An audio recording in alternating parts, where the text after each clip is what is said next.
Hegseth didn't expect Lieu to come at him like this. And honestly, almost no one in Washington did. In a matter of minutes, Lieu delivered one of the most serious allegations to hit a defense secretary in years, not just accusing him of giving misleading statements, but hinting that he may have approved an unlawful order against shipwreck survivors, only to later blame someone else when the truth began to surface. It wasn't loud. It wasn't provocative for the sake of being provocative. It was controlled, grounded, and backed by someone with real military legal experience. And that's why the entire room shifted the moment Lieu began to speak. I also want to add my sincere condolences to the family of Sarah Beckstrom, the National Guard soldier senselessly killed last week. And I also pray that Andrew Wolf, the other National Guard soldier fighting for his life, pulls through. As Chairman Aguilar has said, we have an affordability crisis. That's one reason Donald Trump is polling at the lowest level ever for a modern day president at this point in a term. Only 36% approval, over 60% disapproval.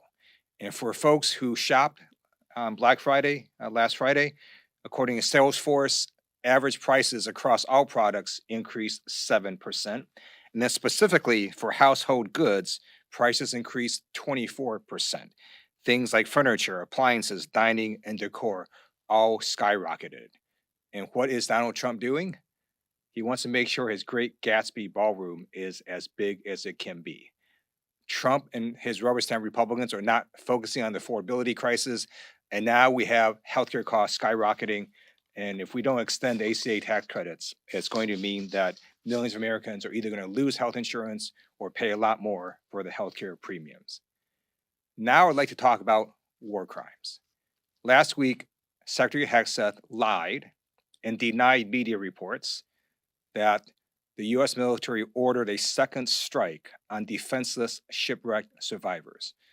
Then yesterday, both the White House and Hegseth said actually it was Admiral Bradley who ordered the second strike. I served on active duty as a JAG for 4 years and then an additional 21 years in the reserves.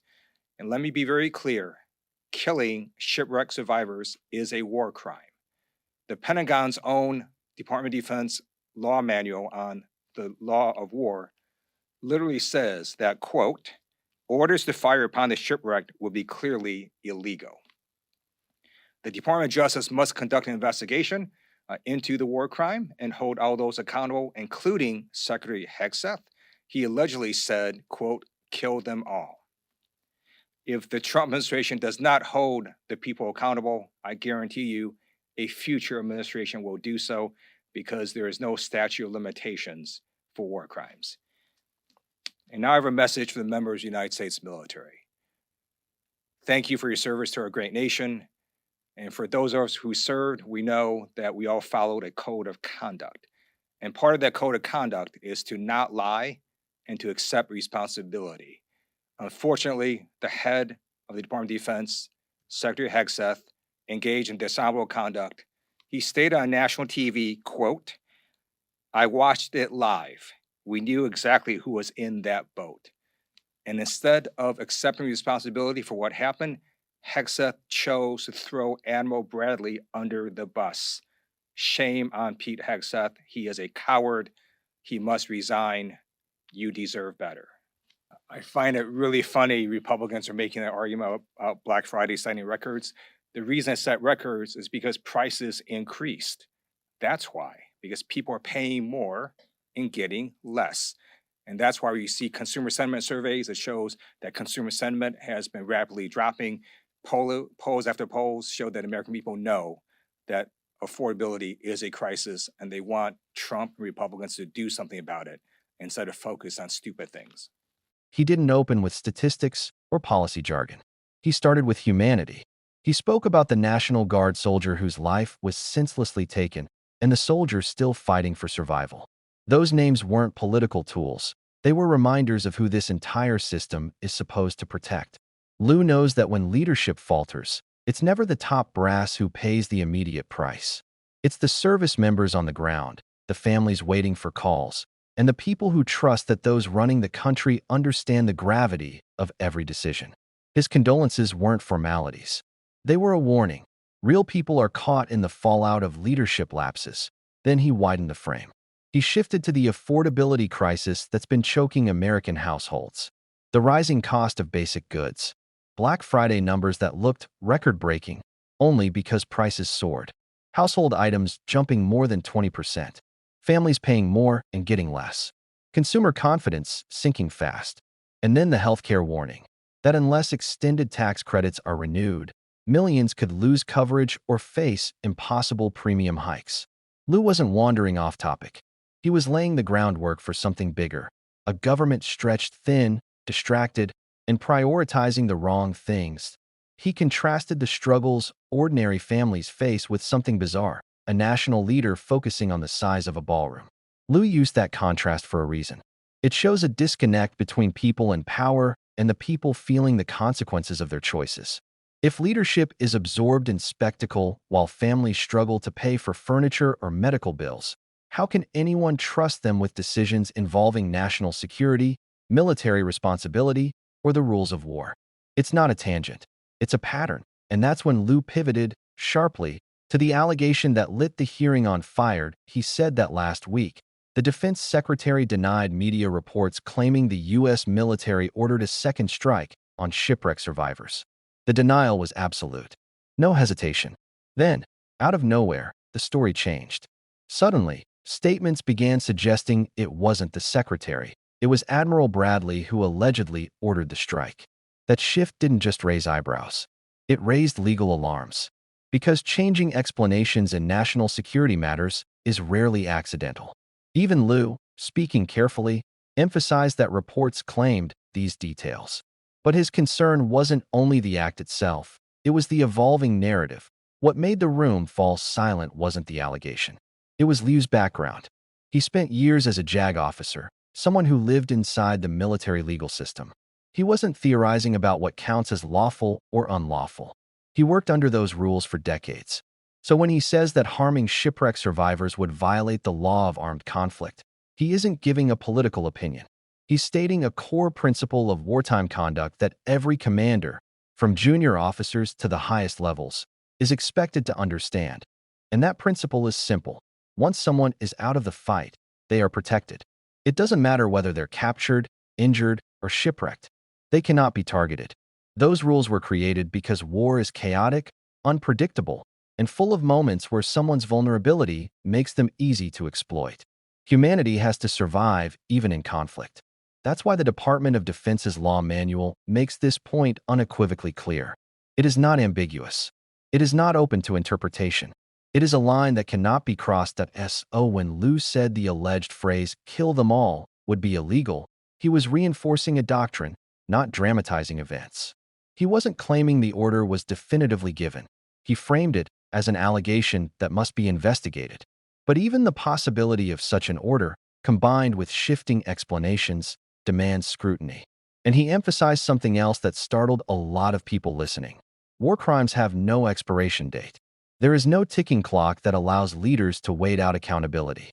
If an unlawful order was given, whether by a secretary, an admiral, or anyone else, future administrations could still pursue consequences. That's how serious this is. Lieu called for the Department of Justice to investigate immediately.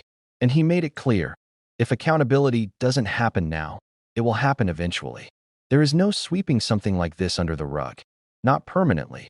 Then he turned to the troops themselves. And that's when the tone shifted again. Lieu thanked them for their service.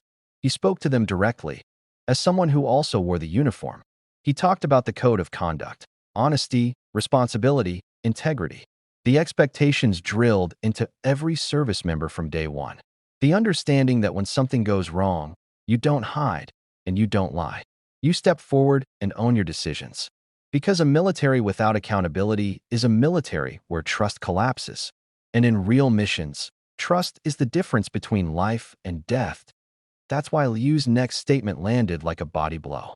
He accused the secretary of dishonorable conduct, specifically of shifting blame onto Admiral Bradley after initially presenting himself as someone who watched the event unfold and knew exactly who was in the boat. That accusation doesn't just challenge a statement.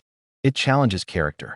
Because in the military, the chain of command operates on one unbreakable rule. Orders flow downward, responsibility flows upward.